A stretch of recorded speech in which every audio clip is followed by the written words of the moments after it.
No, no, no, sì, sì. Oggi ragazzi parleremo di compensazione.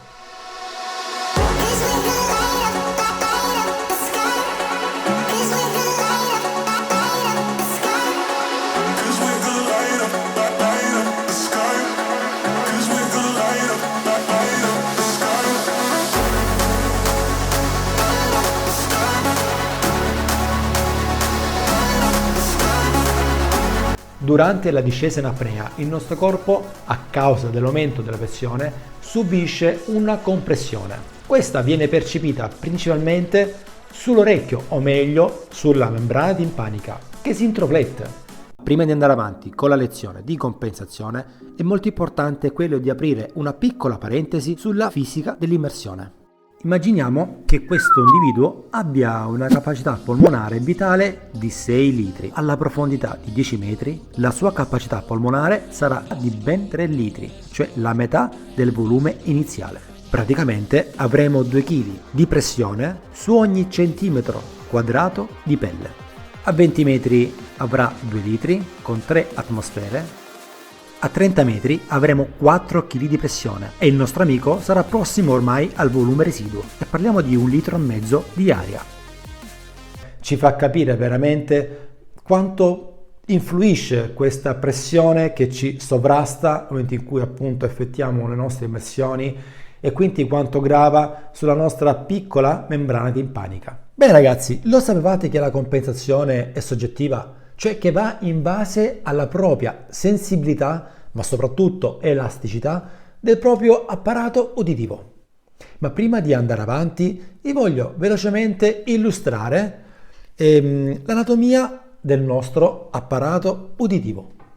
Immaginiamo di sezionare il nostro orecchio in 3 parti, o meglio, l'orecchio esterno, l'orecchio medio e l'orecchio interno. L'orecchio esterno è composto dal padiglione auricolare e dal condotto uditivo, mentre ciò che rappresenta l'orecchio medio è la membrana timpanica, i 3 ossicini, o meglio il martello, l'incudine e la staffa, e la tromba di Eustachio. Mentre nell'orecchio interno abbiamo i canali semicircolari, e questo è l'organo dell'equilibrio, e la coclea. Beh, arrivati a questo punto ragazzi mi sembra anche giusto spiegarvi come funziona il suono nell'orecchio. Il suono viaggia attraverso appunto il condotto uditivo esterno, fa vibrare la membrana timpanica, di conseguenza i 3 ossicini, tra cui ecco la staffa che appoggia sulla finestra ovale della coclea. Nel suo interno ci sono degli organi davvero molto importanti. Parliamo della membrana tettoria, dalle cellule ciliate e dalle cellule di sostegno. Fino a questo punto praticamente il suono viaggia ad impulsi meccanici, cioè che vuol dire? Dalla membrana timpanica ai 3 ossicini fino ad arrivare appunto nella coclea, o meglio sulla membrana tettoriale, arriva ad impulso meccanico. Solo successivamente viaggia ad impulso elettrico grazie alle cellule ciliate collegate proprio sottostanti alla membrana tettoriale. Quindi in questo momento verrà trasportato attraverso il nervo acustico, al cervello per poi essere elaborato. Bene ragazzi, abbiamo accarezzato un po' di fisica dell'immersione, l'anatomia del nostro apparato uditivo. Bene, ma ora cerchiamo di capire esattamente come noi compensiamo. Quindi cosa succede durante la manovra di compensazione.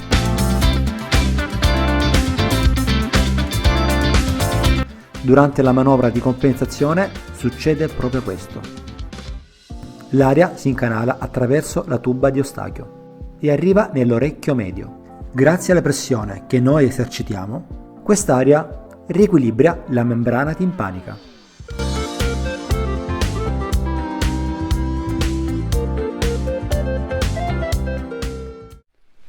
Abbiamo capito che senza la tuba d'Eustachio sarebbe impossibile compensare. Per fortuna il buon Dio ce ne ha donate due.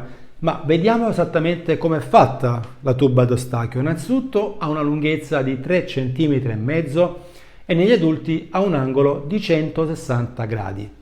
E serve per difesa, drenaggio e aerazione. Esternamente è in osteo cartilagineo, ok, con una forma di uncino, collegata al muscolo elevatore del velo palatino e al muscolo tensore del velo palatino. Grazie a questi due muscoletti, ok, la tuba si apre, come possiamo vedere, si apre. Praticamente cosa serve? Durante l'arco della giornata, chissà quante volte noi apriamo la tuba e non ce ne accorgiamo. Le fasi sono sempre quelle, diciamo, durante una masticazione, uno sbadiglio, e quindi in automatico la tuba si va ad aprire per far passare aria all'interno dell'orecchio medio. Questo è molto importante, questo passaggio, perché molti hands-free, ok, chi compensa senza mani, riescono a muovere proprio questi due muscoletti con molta facilità. O meglio, possiamo dire che la manovra gli diventa molto naturale e quindi ovviamente ci sarà molto meno spreco di energia e quindi ovviamente la profondità si potrà raggiungere con molta più semplicità. Prima di andare avanti e spiegarvi le tecniche di compensazione, sarà molto importante quello di capire che per compensare dovremmo far affluire una quantità d'aria non solo nell'orecchio medio, ma anche sui seni frontali e paranasali. Ma c'è anche il ma, è importante anche quello di compensare la maschera. Ebbene sì ragazzi, la maschera ha un volume aereo e quindi dovrà essere compensato. Nel momento in cui non sentiremo la maschera che si andrà a schiacciare sul volto, dovremmo mollare le narici, ok? Quindi per far passare l'aria appunto nella maschera. Se non molliamo le mani dal naso e teniamo sempre attaccate da 0 metri in giù, rischieremo di rompere appunto i capillari dei bulbi oculari. Come ho detto all'inizio del video, la compensazione è soggettiva. Ognuno di noi riesce a compensare in una determinata maniera e grazie ad una sua sensibilità o comunque elasticità dei muscoli che abbiamo parlato prima, appunto del velo palatino e del tensore del velo palatino, e quindi riusciremo ad avere una compensazione più o meno agevole. Ora cerchiamo di capire esattamente le differenze tra le tecniche di compensazione. In primis parliamo di Valsalva, è una tecnica motoria pressoria che sfrutta i muscoli del torace accessori alla respirazione per spostare aria e compensare.